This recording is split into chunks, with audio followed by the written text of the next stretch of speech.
I would like, if I may, to take you on a strange journey.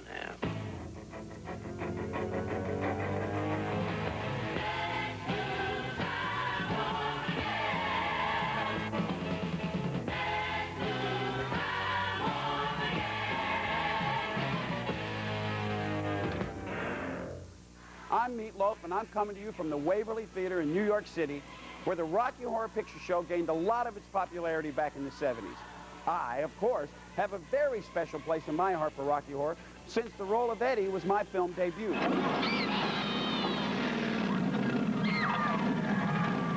Well, you can't talk about Rocky Horror without a little gender bending. After all, the thrust of the story centers around a transvestite from the planet Transsexual trying to take over the Earth with his fellow Transylvanians. But wait a second.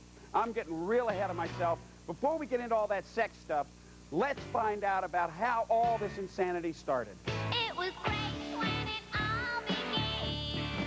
It all began in 1972 when Richard O'Brien started pursuing the possibility of creating a horror-based musical.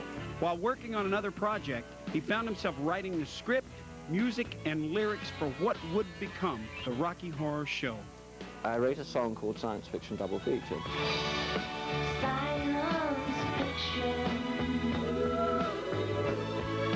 Double feature. About the same time, I started to get the glimmerings of an idea of a musical and thought this song would be very good as a prologue to the whole piece, to kick it up.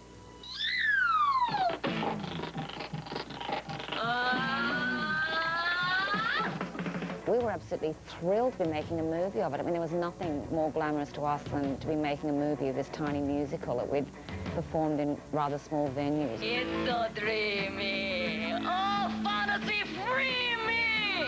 No, I didn't want to make the movie. And they said, look, come and look at the sets and we'll show you. Well, I looked at the sets and I said, oh, yes, I will do it. How much?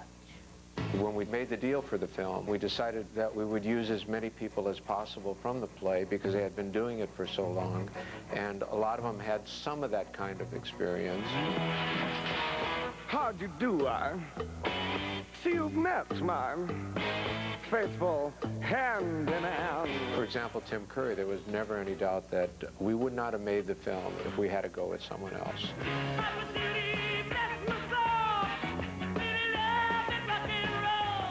Loaf we picked up out of the Los Angeles production, and he just was Eddie, you know, I mean, he was perfect for it.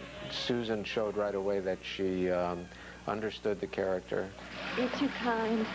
She had that look, she had that very sort of naive look, except she could be very sensual. Damn it, Janet, I love you. Bostwick was a nerd. I mean, he just, you know, you put the glasses on him and he was that nerd. Hi. My name's Brad Majors. I know a lot of people thought of me as Brad, and perhaps in many ways I was and still am. I met Barry Boswick at a convention, and he said to me, Pat, he said, you really thought I was Brad. I said, that's right. I don't think Bostwick was worried about always being a nerd, you know, I mean, he was acting the part. If any of them, it was Tim Curry. His was the most outrageous. His was the most that a stigma could be attached to. I made you, and I can break you just as easily. Well, you know, the first thing that takes you, the first wave, you know, the first time anybody actually notices that you're alive, is pretty important. That's terrific, and it's also kind of weird. My God, I can't stand any more of this. You show people up and then you spit them out again. I think that Tim is really the main person that had to bear that cross, because he was so much the star of it. It's not easy having a good time.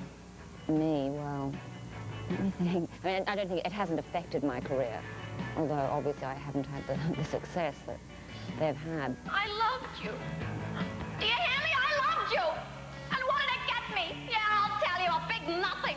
I mean, it certainly hasn't hurt Susan's career at all. You know, that's the strange thing about the body of my work, is that it appeals to lots of different pockets of people, and I'm sure there are a lot of people that loved the client that didn't have the faintest idea that I was also in Pretty Baby or Rocky Horror Show. Tell us about it, Janet. I love the idea that maybe, you know, this will be the piece of work of mine that will survive longer than anything else. You're lucky. He's lucky. I'm lucky. We're all lucky. Anything that's written about me, anything said about me, it's Patricia Quinn, Rocky Horror, you know? And I think maybe people won't take me seriously anymore. I wonder why. Let's see. I feel sexy. Yeah, I don't think it's a damn thing for my career, one way or the other. Here it comes again. It was our attempt at making probably Sound of Music in 1975, you know. Sound of Music in, of course, fishnet tights and, you know, 6-inch high heels, but nobody would look at that performance in that movie and say, gee, wouldn't he be a great Hamlet, you know? So let the party and the sound rock on. We're gonna shake it till the life has gone, gone, gone. Crossed in the world to be saved from our trouble and pain. Now, for many of us, it was our first big screen break, which was always exciting. But for the more seasoned performers, I think it was just stimulating to be part of that project. And to say the least, it was a little different from other films. Well, everyone complains it was wet and horrible, and so it was. You're all wet. Yes, it's raining. Well, I caught pneumonia for the first time when I was doing it because there was no heat. We had to drive an hour to a studio that had no heat, and they tried to bring space heaters, and then because we were running around wet and half naked all the time. Oh, Brad. It's all right, Janet. We'll play along for now and pull out the aces when the time's right. Oh, slowly, slowly. It's too nice a jump to rush. We were younger and we were proud enough of our bodies. You know, we weren't shy about all that. Put these on. They'll make you feel less vulnerable. It was sort of deliciously exhibitionistic, you know. Touch me. I wanna be dirty. I also had never sung before, and one of the reasons I took the film was to get over my phobia about singing. I would open my mouth and I was so terrified nothing would come out. Show me, fulfill me. Creature of the night. It was a good lesson for me in ego involvement in trying to get rid of this phobia I had about singing. And it was very hard. One of the amazing things that I found, a very therapeutic kind of learning curve for me, was I went into one of the rehearsal rooms in the big house that we had, and they were rehearsing the Time Warp with all the Transylvanians. And the strange thing about that was, even the Barry and Susan standing amongst this disparate group of 20 people, so varied in physical protoplasmic kind of ways, were as freakish as anybody else.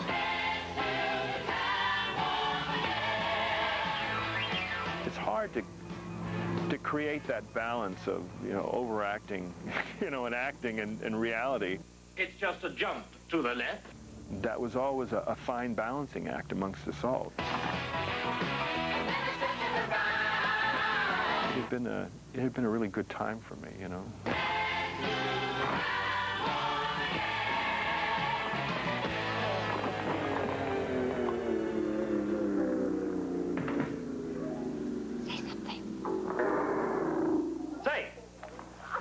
Do one of you guys know how to Madison?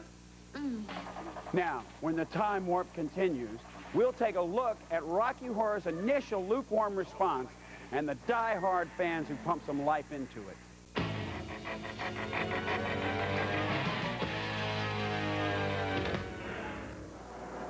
I'm Meat Loaf, and I'm coming to you from the Waverly Theater in New York City. In the spring of 1975, filming of the Rocky Horror Picture Show was completed. It received an anemic response from the studio and most of the moviegoers, with the exception of a few who believed that the film had real potential. You've seen all kinds of movies, but you've never seen anything like the Rocky Horror Picture Show. I don't never remember seeing the movie when it first came out. The Rocky Horror Picture Show is wonderfully weird. So therefore, it must have come and gone very quickly. It's fabulously freaky. The film was known as a sleeper in the trade. Then it woke up. Well, in New York, of course, it found a number of theaters that were showing it at midnight. So I guess it was just one of those films that wouldn't die. You know, it kept coming back. It had a life of its own, or it had a mission, maybe. Whatever happened to Saturday night when you missed a job and you felt all right? Don't seem the same since cosmic light came into my life. I thought I was divine. I was one of those people, if I really liked a movie, I went to see it over and over and over again. And I don't know, the lips came up on the screen, and I was hooked from that minute on. Michael Rennie was ill the day the earth stood still, but he told us where we stand. My name is Sal Piro, and I'm president of the National Rocky Horror Picture Show Fan Club. Tonight's going to be my 425th time seeing this film. The group of us who started a lot of this participation, we formed the fan club. And I was, at that time, elected president of the fan club, and I kept the fan club alive for the last 18 and a half years.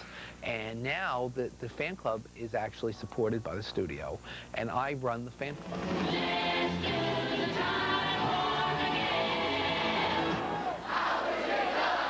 It's just a jump to the left. Whenever you're in a film that takes on a life of its own, other than what you intended, I think it's the best that could happen, whether there's dialogue or, you know, in this instance, it's been such a creative response.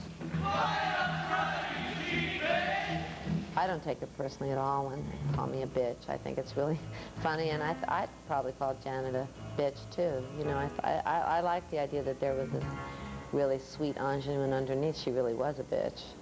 So they're completely right. Hello. Hi, my name's Brad Majors. I like that. I mean, I think that's fun. I mean, to me, that's affectionate, you know. And my father gets a little upset when people refer to him as ass father, you know. But he'll get over it. I would like, I bet, to take you on a strange. Some of the fans now think that we made it slow and kept the gaps between the dialogue. You could drive a truck between the dialogue in some places. I see you shiver with anticipation. They think that we left those gaps intentionally so that they can say their own dialogue. That's a kind of myth as well.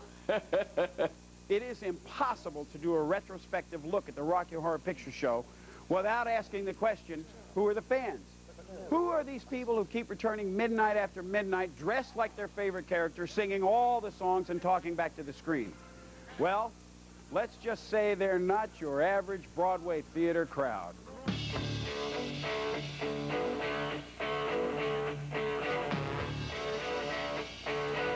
It's the spirit of trying not to be normal. To be normal is like irregular. And so, like, we're the people who are going to run this country someday. Because they're mimicking a movie, it becomes acceptable to them. God knows what their parents say. Doreen, I told you not to wear that outfit one more time. I had to run in and grab some pantyhose before I left, and my family's not too comfortable with it, but it's okay. When I talk to kids and I ask them, you know, especially the people that have been going for years and years and years, they would say, you know, as long as they're kids that are lonely or feel on the outside or whatever, the Rocky Horror Show will be there for them. Don't get strung out by the way I look. Don't judge a book by its cover.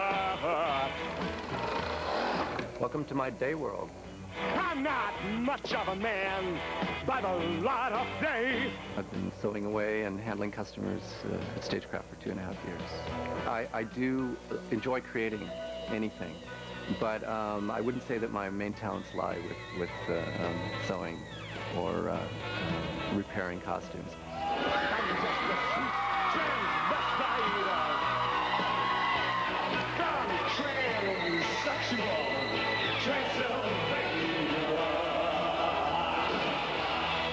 Everything over there is a no holds bar. I'm an entirely different person. As you can see, I'm rather barbaric looking, and what's nice about that is I can come to work looking like a heathen, and then within a matter of hours I can be the fabulous glamour puss that everyone seems to rage about. This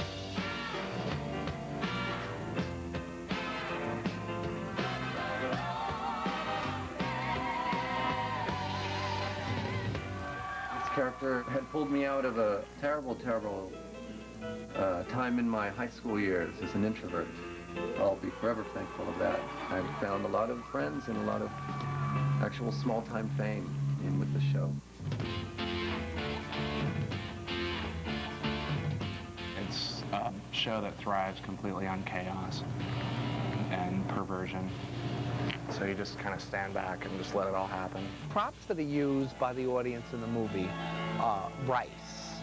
In the very beginning of the movie, there's a wedding. So when they come out of the church, the people on the screen are throwing rice, we throw rice. They go into a number called There's a Light over at the Frankenstein place. And people started bringing lights. Everything from flicking a Bic to flashlights to candles. And so that's another prop. When Dr. Scott comes crashing through the walls of the laboratory, Brad says on screen, "Great Scott!" And people throw toilet paper through the air, preferably Scott's.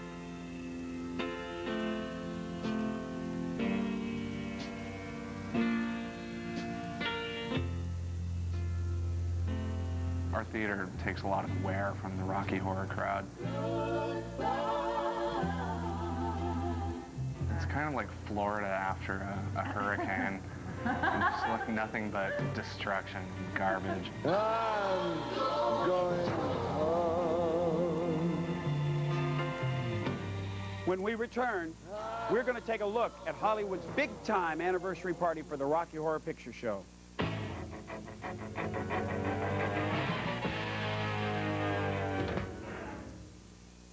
They have walked among us for more than 20 years. Now, it's time for them to dance. The original Rocky Horror Picture Show, starring Susan Sarandon and Meat Loaf. The only way to spend your Halloween. VH1's Rocky Horror Halloween. You'll die if you miss it. Halloween night at 9 and midnight, only on VH1.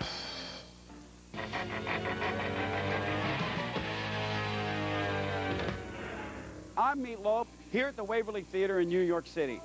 Recently, at the Pantages Theater in Hollywood, California, there was a giant anniversary party for the cast, crew, and fans of Rocky Horror. It was like a great, big, dysfunctional 12-step group. It was a terrific opportunity for many of us to share our Rocky Horror experience.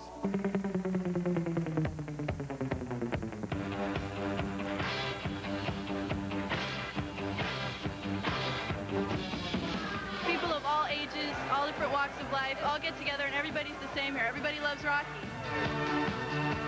People don't judge you for what you look like. People don't judge you for how you act. They don't judge you for on any of that. They just like you for who you are. And getting dressed up is sure fun and gives me something to do on Saturday night. I just want to say one thing from the bottom of my heart.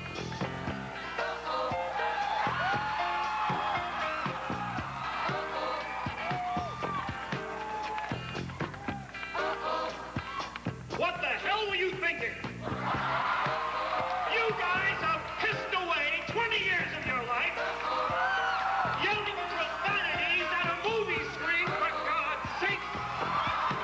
You're a bunch of freaks, a bunch of perverts, a bunch of, bizarros! That's what you are! Bizarros! The thing itself is so entertaining. The music's brilliant. Is there one person in the world who doesn't know how to do the time warp?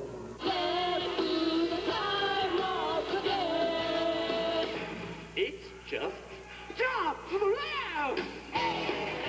Obviously, 20 years hasn't lessened the effect of the film on its cast and fans.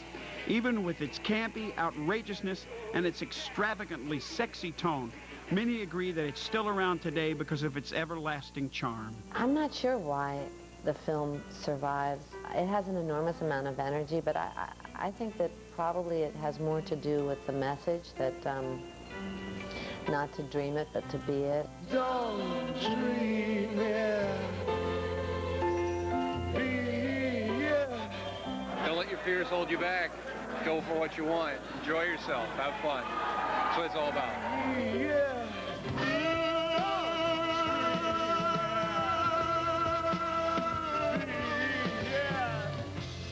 Okay, kids, that's it. We've done the time warp. But you know what? Rocky Horror is still so popular, and so many people are still showing up in theaters singing all those songs and pretending to be all those characters.